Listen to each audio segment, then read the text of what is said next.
Assalamualaikum warahmatullahi wabarakatuh. Salam sehat di mana saja berada para siswa siswi SMK khususnya di mana saja berada. Pada kesempatan kali ini saya ingin mensosialisasikan informasi tentang asesmen nasional yang biasa kita istilahkan dengan AKM. Baik para siswa di mana saja berada, pada kesempatan kali ini saya ingin menjelaskan dan mendefinisikan apa itu asesmen nasional. Baik, kita lanjut.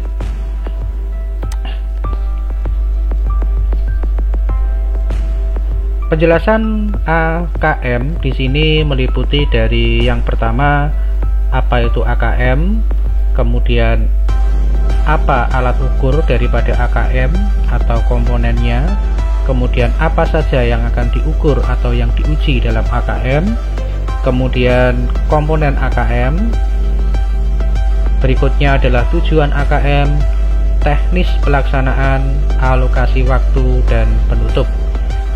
Baik para siswa siswi khususnya untuk SMK di mana saja berada, kita akan menjabarkan satu persatu dari apa itu yang dimaksud dari AKM. Yang pertama itu adalah AKM ya. AKM itu sendiri seperti apa? Kita lihat. AKM itu adalah Asesmen Nasional tahun 2021, adalah pemetaan mutu pendidikan pada seluruh sekolah, madrasah, dan program kesetaraan jenjang dasar dan menengah. Jadi untuk AKM ini merupakan suatu pemetaan mutu dari pendidikan pada satuan pendidikan ya. Jadi ini adalah pemetaan. Nanti seperti apa yang dimaksud dari pemetaan, kita lanjut pada slide berikutnya. Nah, yang kedua itu adalah apa alat ukur atau komponen apa saja yang akan menjadi alat ukur daripada AKM itu sendiri. Alat ukur dari AKM yang pertama itu adalah asesmen kompetensi minimum, yaitu mengukur literasi, membaca, dan numerasi sebagai hasil belajar kognitif ya. Jadi pada alat ukur yang pertama nanti adalah pada asesmen kompetensi minimum, itu adalah mengukur literasi dan numerasi ya. Apa itu literasi, apa itu numerasi akan kita bahas pada slide berikutnya. Kemudian yang kedua itu adalah survei karakter ya. Jadi survei karakter itu adalah mengukur sikap, kebiasaan, kemudian nilai-nilai atau value sebagai hasil belajar non-kognitif. Kemudian yang ketiga itu adalah survei lingkungan belajar ya. Survei lingkungan belajar itu adalah mengukur kualitas pembelajaran dan iklim sekolah yang menunjang pembelajaran. 3 poin inilah yang nanti akan diukur atau yang akan dilakukan pengujian pada asesmen kompetensi minimum. Berikutnya kita akan lihat apa yang diukur dalam asesmen kompetensi minimum ya. Kita lihat pada slide berikutnya ini. Nah, yang pertama tadi sudah kita bahas bahwa pada asesmen kompetensi minimum itu yang akan kita lihat adalah literasi membaca dan numerasi. Apa itu literasi membaca? Literasi membaca itu adalah kemampuan untuk memahami, menggunakan, mengevaluasi, merefleksi berbagai jenis teks untuk menyelesaikan masalah dan mengembangkan kapasitas individu sebagai warga Indonesia dan warga dunia agar dapat berkontribusi secara produktif di masyarakat. Jadi literasi membaca ini bagi siswa silahkan nanti mempersiapkan diri untuk gemar membaca ya, karena dengan memahami dan menggunakan serta mengevaluasi itu akan menyelesaikan masalah. Nah, ini akan kita ujikan atau akan diujikan pada saat literasi membaca. Kemudian yang kedua itu adalah alat ukurnya numerasi ya. Numerasi itu adalah kemampuan berpikir menggunakan konsep, prosedur, fakta, dan alat matematika untuk menyelesaikan masalah sehari-hari pada berbagai jenis konteks yang relevan untuk individu sebagai warga negara Indonesia dan dunia. Jadi intinya pada asesmen kompetensi minimum nanti siswa akan diuji dari literasi membaca dan numerasi, dihadapkan pada soal-soal yang terkelompok dalam 2 kategori tersebut. Kita lanjutkan pada slide berikutnya. Sekarang kita akan membahas tentang komponen AKM. Apa saja komponen AKM itu? Kita lihat pada literasi membaca, komponen yang ada itu adalah konten ya. Konten itu meliputi dari teks informasi dan teks sastra. Sedangkan proses kognitif itu adalah menemukan informasi, kemudian interpretasi dan integrasi, evaluasi dan refleksi, serta konteks yang meliputi personal, sosial, budaya, dan saintifik. Nah, ini pada literasi membaca. Sementara pada numerasi itu terdiri dari konten ya. Kontennya adalah bilangan. Yang kedua adalah pengukuran dan geometri. Kemudian yang ketiga adalah data dan uncertainty, aljabar. Kemudian proses kognitif itu terdiri dari pemahaman, kemudian aplikasi dan penalaran. Pada konteks ya, pada konteks di sana ada personal, sosial, kultural, dan saintifik ya. Sementara pada bentuk soal itu adalah terdiri dari objektif, yang mana terdiri dari pilihan ganda dengan hanya satu jawaban benar. Sementara kemudian model bentuk yang lain itu adalah pilihan ganda kompleks. Artinya jawaban benar itu lebih dari 1. Kemudian yang ketiga itu adalah menjodohkan ya.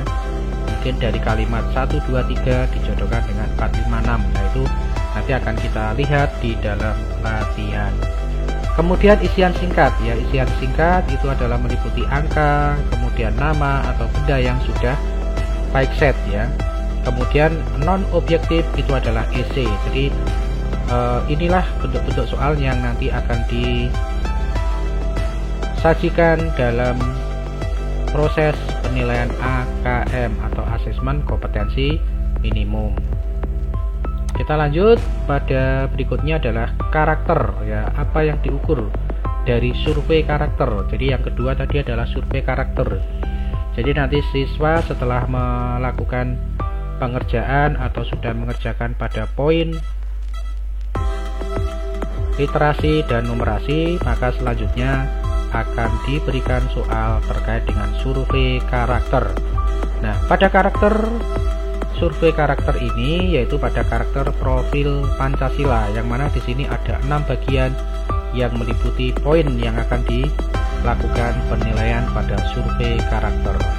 Yang pertama itu adalah beriman, bertakwa pada Tuhan Yang Maha Esa, kemudian mandiri, bernalar kritis, kemudian berkebineka global, dan bergotong royong, serta kreatif. Nah ini poin-poin komponen yang akan disajikan pada survei karakter. Berikutnya yang ketiga itu adalah apa yang diukur dalam survei lingkungan belajar. Nah, pada lingkungan belajar di sini meliputi dari iklim belajar dan iklim satuan pendidikan, yang mana pada iklim keamanan sekolah terdiri dari keamanan dan well-being siswa, kemudian sikap dan keyakinan guru, kebijakan dan program sekolah. Kemudian pada iklim kebinekaan di situ terdiri dari praktek multikultural di kelas, kemudian sikap dan keyakinan guru, kepala sekolah, kebijakan dan program sekolah. Kemudian pada kategori indeks sosial ekonomi itu terdiri dari pendidikan orang tua, profesi orang tua, fasilitas belajar di rumah. Pada kualitas pembelajaran ini terdiri dari manajemen kelas, dukungan afektif, aktivasi kognitif. Sementara pada pengembangan guru itu terjadi pada refleksi dan perbaikan pembelajaran, kemudian dukungan untuk refleksi guru. Nah ini sekali lagi ada 3 hal yang nanti akan dilalui oleh siswa dalam proses AKM. Kita lanjut. Nah, ini adalah sasaran. Jadi sasaran asesmen nasional itu yang pertama adalah siswa ya. Siswa di sini mulai dari jenjang kelas 5, kemudian kelas 8, kelas 11 ya. Kemudian pada siswa ini yang akan dilalui itu meliputi AKM literasi dan numerasi ya, seperti tadi yang saya katakan di awal. Kemudian yang kedua adalah survei karakter. Kemudian yang ketiga adalah survei lingkungan belajar. Nah, pada survei lingkungan belajar ini nanti akan diikuti oleh guru dan kepala sekolah. Nah, kemudian dari hasil AKM tersendiri itu nanti akan diperoleh dari hasil belajar kognitif. Nah, seperti yang disampaikan di awal, ini adalah sebuah pemetaan. Jadi siswa nanti hanya diminta untuk selalu banyak membaca, banyak belajar, kemudian menguji coba atau latihan-latihan yang akan saya berikan pada video-video berikutnya. Pada survei karakter ini akan dihasilkan oleh hasil belajar sosial emosional, sementara pada survei lingkungan belajar ini akan diperoleh karakteristik input dan proses pembelajaran.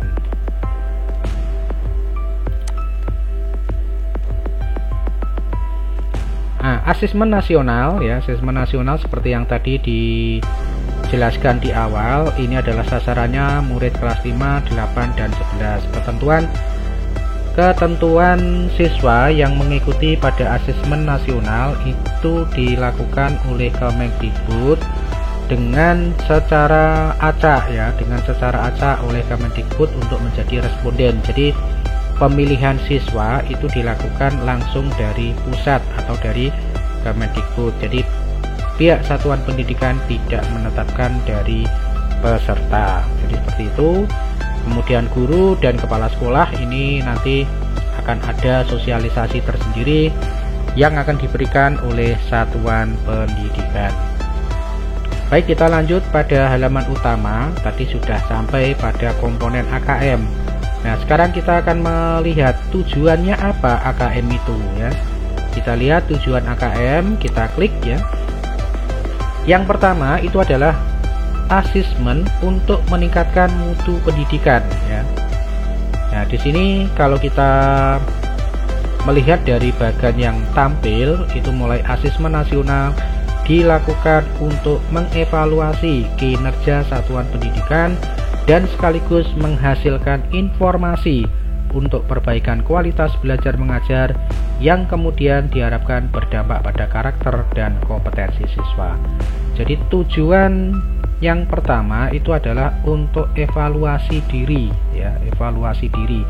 Dengan berbekal hasil asesmen nanti akan diketahui sebuah informasi untuk satuan pendidikan, yang mana di sini akan mengarah pada kualitas pembelajaran. Jadi kita akan melihat bagaimana pembelajaran yang ada di satuan pendidikan, tingkat keberhasilannya seperti apa yang harus ditambahkan atau ditingkatkan di dalam pembelajaran yang ada di dalam satuan pendidikan. Jadi bagiannya seperti ini, sangat jelas ya. Ini adalah tujuan yang pertama. Kemudian yang kedua, asesmen nasional sebagai penunjuk arah tujuan dan praktek pembelajaran. Jadi asesmen nasional menunjukkan apa yang seharusnya menjadi tujuan utama sekolah, yakni pengembangan karakter dan kompetensi siswa. Hal ini diharapkan dapat mendorong sekolah dan dinas pendidikan untuk memfokuskan sumber daya pada perbaikan mutu pembelajaran. Nah, di sini adalah kompetensi yang kita peroleh adalah untuk proses pengembangan karakter dan kompetensi siswa. Kemudian tujuan yang ketiga atau yang berikutnya itu adalah mutu sekolah meliputi mutu input, proses dan hasil belajar yang mencerminkan kinerja sekolah sebagai umpan balik berkala yang berobjektif dan komprehensif bagi manajemen sekolah, dinas pendidikan, dan Kemendikbud. Jadi ini ya, input sekolah, kemudian mengarah pada proses pembelajaran, kemudian mengarah pada hasil belajar. Ini adalah di antara tujuan-tujuan dari asesmen nasional. Jadi sekali lagi, asesmen nasional tidak berpengaruh pada kelulusan dari siswa tersebut ya, karena merupakan survei yang dilakukan oleh Kemendikbud dalam rangka untuk mengetahui sejauh mana pembelajaran dan keberhasilan dari satuan pendidikan. Baik, kita kembali ke awal, kita masuk pada teknis pelaksanaan. Kira-kira teknis pelaksanaannya seperti apa ya, kita lihat. Nah, di sini dari segi peserta tadi sudah jelas ya, dari segi peserta yaitu maksimal 45 ya, yang mana intinya ditetapkan oleh Kemendikbud. Jadi untuk sekolah-sekolah mana yang mengikuti peserta itu dilakukan pilihan secara acak dan kurang lebih pesertanya 45. Kemudian rencana pelaksanaan ini sekitar awalnya kita laksanakan pada bulan Maret 2001 ya, karena dengan sesuatu dan kondisi hal maka pelaksanaan itu diundur dan akan dilaksanakan sekitar bulan Agustus 2021, yang tepatnya nanti secara jadwal itu akan dilaksanakan pada bulan September ya, sekitar tanggal 20-an September ya. Nanti akan kita informasikan pada siswa ya, perkembangan demi perkembangan. Pelaksanaan sendiri, jadi sekali lagi saya ulangi, setiap peserta itu akan mengerjakan dari 4 hal ini ya: tes literasi membaca, kemudian tes numerasi, kemudian survei karakter, dan yang keempat adalah survei lingkungan belajar. Setiap peserta mengerjakan asesmen selama 2 hari ya, jadi pelaksanaannya adalah 2 hari. Untuk pelaporan ya, pelaporan ini nanti pada level sekolah dan daerah sebagai alat refleksi diri sekolah dan Pemda, tidak untuk meranking sekolah. Jadi nanti hasil yang diperoleh oleh siswa di dalam mengerjakan asesmen nasional, sekali lagi ini sebagai alat evaluasi bagi sekolah untuk meningkatkan mutu pembelajaran serta pendidikan yang ada di satuan pendidikan. Nah, sekarang kita akan masuk pada alokasi waktu ya. Kita masuk pada alokasi waktu. Nah, ini pelaksanaannya. Yang mana untuk hari pertama ini adalah tes literasi itu 75 menit ya. Kemudian survei karakter itu ada 20 menit. Kemudian tes literasi untuk SD, SMA, dan SMK itu adalah 90 menit. Sementara untuk survei karakternya adalah 30 menit. Ini pada hari pertama. Sementara pada hari kedua itu adalah tes numerasi itu 75 menit. Survei lingkungan belajar 20 menit, itu untuk kelompok jenjang SD. Sementara untuk SMP, SMA, dan SMK itu tes numerasi 90 menit dan tes survei lingkungan belajar itu 30 menit. Jadi ini para siswa ya, nanti yang akan dilalui pada saat pelaksanaan AKM. Jadi mohon kepada para siswa untuk mempersiapkan diri jelang pelaksanaan AKM. Baik para siswa, seperti itu penjelasan dari saya ya terkait dengan apa itu AKM, bagaimana sistem pengukurannya ya. Ini sudah saya jabarkan pada slide-slide yang saya berikan tadi. Untuk berikutnya nanti para siswa dimohon untuk bisa melihat video berikutnya, yaitu tentang bagaimana kita mempersiapkan diri untuk menghadapi AKM ini. Jadi nanti siswa sangat diwajibkan untuk berlatihan mandiri ya, latihan sendiri dengan menggunakan panduan video yang saya berikan pada saat ini. Jadi seperti itu, terima kasih. Assalamualaikum warahmatullahi wabarakatuh.